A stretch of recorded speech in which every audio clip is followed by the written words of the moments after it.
Sea of Thieves has just launched on PlayStation, which means you're a new pirate and you're looking to level up as fast as possible in all of the trading companies. So today I'm going to show you how you can reach max level in each company fast and while having a bit of fun. Not that you care, but I also stream Sea of Thieves on Twitch and I'm giving away some copies of the game, so tell that friend who refuses to buy it. Chapters for each faction are down below, but let's get started with a few notes.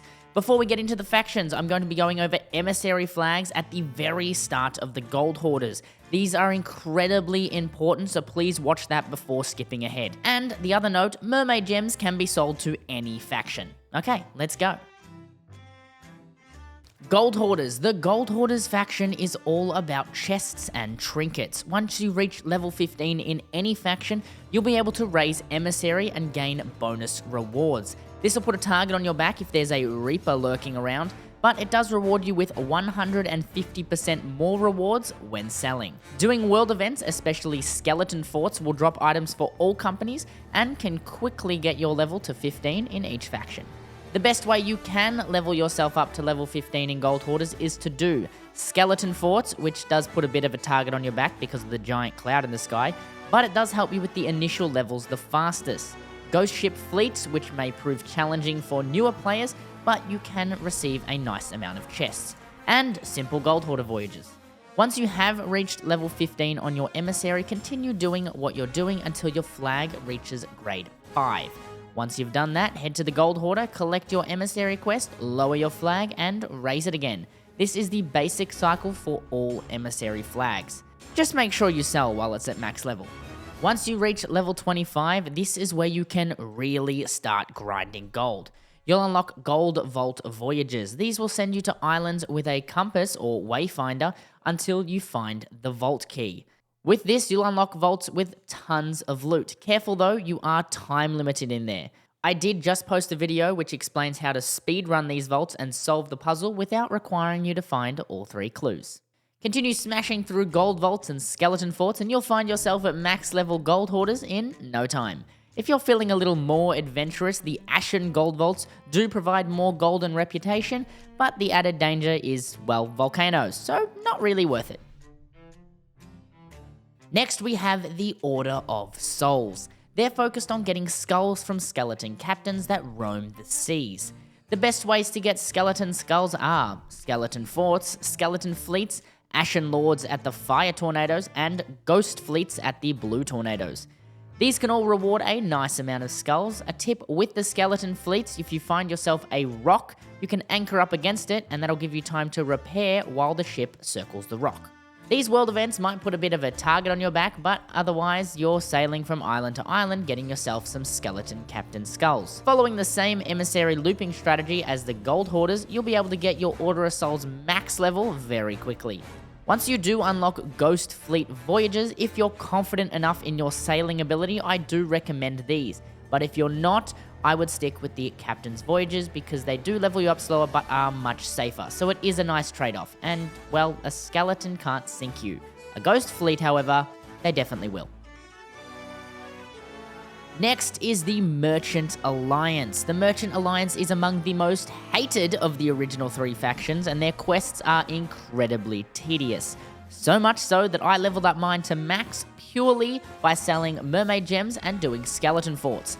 But that was a long time ago. The world activities that best level up Merchants Alliance are skeleton forts, you're noticing a pattern, and ghost fleets, but they don't really offer a ton, so I wouldn't really bother.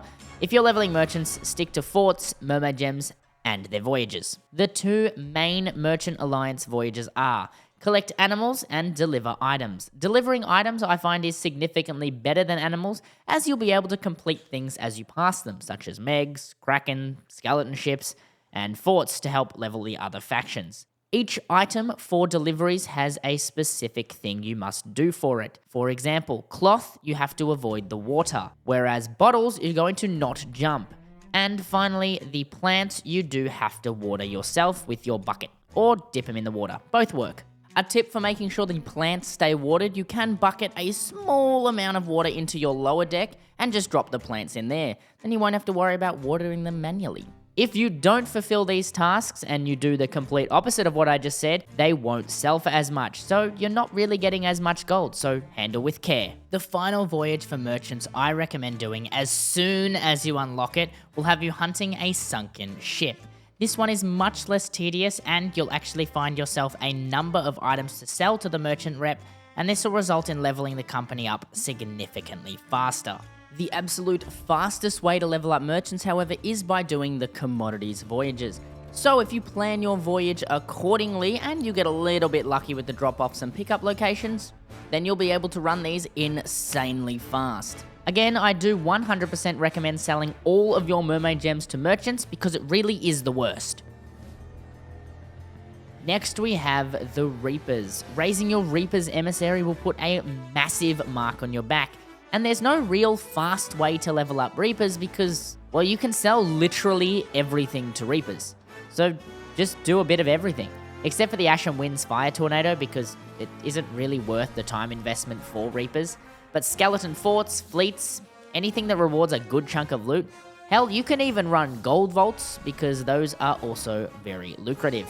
The only other way you can level up Reapers is by sinking other player emissaries. So if your PvP is ready, once you hit grade 5 Reaper emissary, you'll be able to see them on the map. And these flags are worth a good chunk of gold and reputation. And finally, the Hunter's Call, the very last faction on the list. And how you can level these guys up? Mermaid gems, fish, and cooked meat. Yeah, not much else. Once you're done with merchants, sell all your mermaid gems to these assholes. And that's all. That's how you can level every faction in Sea of Thieves the most efficient way and while having a little bit of fun. I hope you enjoyed, and if you found this video helpful, consider leaving a like or even a cheeky sub, and maybe I'll see you on the Twitch streams. Not that you care.